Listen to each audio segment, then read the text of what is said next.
Fernando Aguiar. Fui demitido por um chefe escroto e pela primeira vez em 40 anos. 40 anos de vida ou 40 anos profissional? Em 40 anos entendi o que é sentir ódio de alguém. Porra. Ódio está na nossa natureza? Tá, em alguma dose tá. Precisamos odiar? Não, precisar não precisa nada. O que a gente precisa no máximo é fazer xixi, cocô, dormir, tomar água e comer. Tá? É o que a gente mais precisa. Todo o resto, mais ou menos. E respirar, né? Todo o resto, mais ou menos, a gente dá conta. Precisar, a gente não precisa. O que fazer de fato com ódio? Olha, esse ódio, se você deixar ele contigo, ele vai te destruir. E se você tá com muito ódio e levar para alguém, você vai destruir alguém. Então a melhor maneira que você tem é de descarregar esse ódio da mesma maneira que você descarrega um cagalhão, tá ligado? Ou seja, jogando ele no esgoto. Então como é que você joga o ódio no esgoto? Irmão, entra por. Eu sei que agora você tá demitido, agora você não vai ter o dinheiro, né? Mas sei lá, arranja um saco de areia, vai correr na praia, vai atrás dos políticos que tu não gosta e vai brigar com eles no Twitter, sei lá, sabe? Mas não fica isso contigo. Não fica, porque assim, na real, vai só te fazer mal. E se tu passar adiante, vai te fazer mal igual porque tu vai parar na cadeia,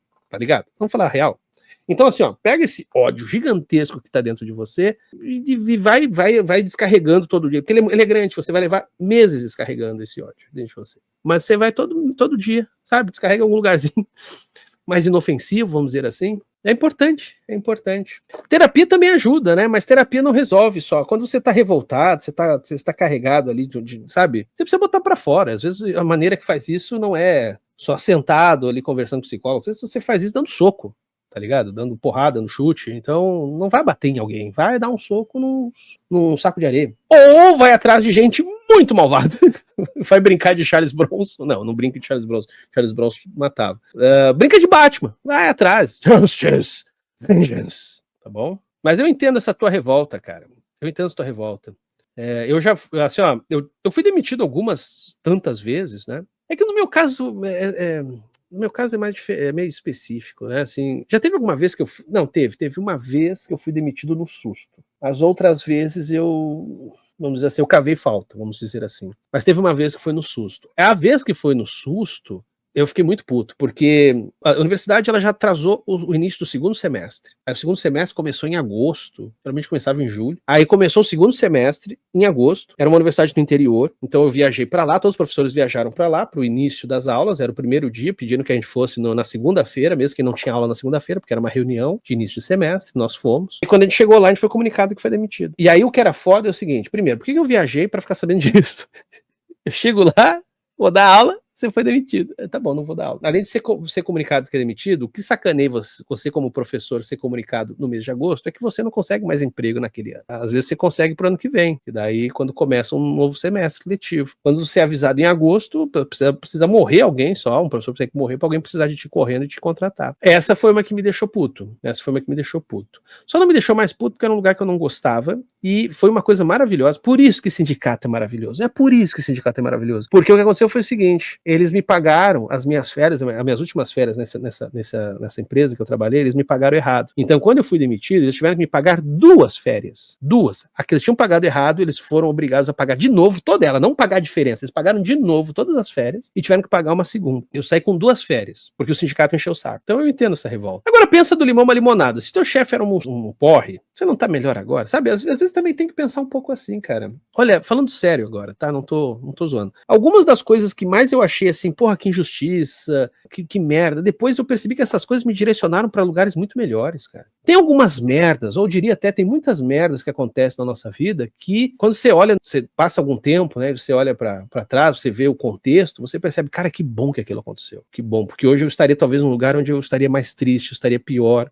Eu comento com a Thaís, assim, eu sou um cara que em grande dose agradeço por uma série de merdas, não todas, tem algumas que obviamente não foram legais e não se mostraram legais nem com o tempo, mas teve outras, assim, teve várias que na época me causou revolta, me causou frustração e depois aquilo foi uma espécie de motor para que eu depois estivesse num lugar melhor, sabe? Isso também é algo para a gente considerar quando a gente está num momento ruim. Às vezes esse ruim pode ser bom amanhã, então assim, calma, sabe? Calma. Que forma a estabilidade financeira familiar e intelectual influencia o sucesso artístico? Eita, considerando que muitos artistas começam sua formação desde cedo. Se eu estou viajando, me corrija, por favor. Não, é óbvio que a gente tem uma...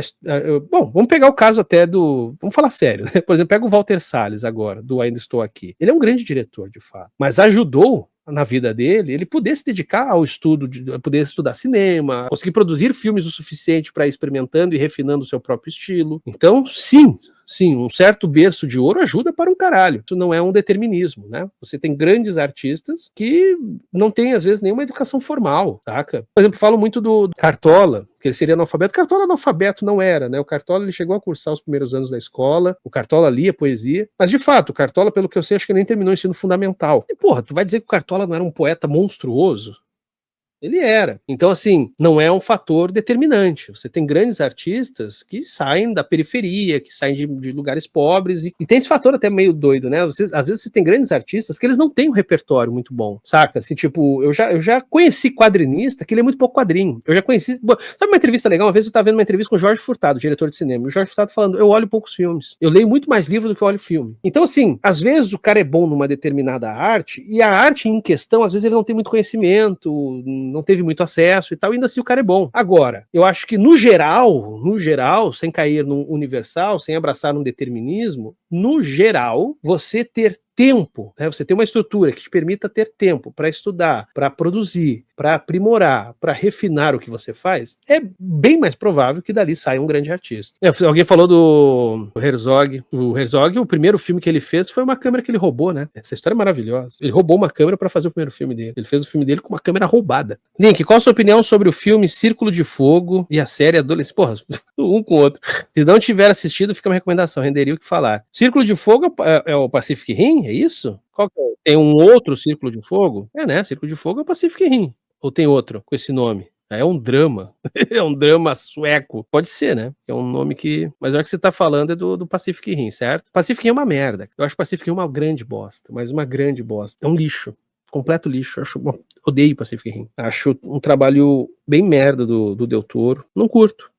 Sei lá, eu tento achar coisas boas naquele filme. Talvez a única cena que preste é aquela que tornou mais famosa, que é um robô gigante dando porrada com um navio. Eu acho horrível. Eu detesto. Não, eu acho um lixo mesmo. Acho Pacific Rim um lixo. E olha que eu gosto desse filme de mecha, de monstro gigante, mas Pacific Rim... Bom, preciso rever. Vai que eu tenho uma boa vontade agora. Mas eu, quando eu vi a primeira... Eu só vi uma vez. E foi o suficiente pra nunca mais querer rever. Eu gosto do Del Toro, só que não quer dizer que o Del Toro sempre acerta. Aliás, o Del Toro é um cara que às vezes me parece que ele é tipo o Tim Burton. Inclusive tem, né?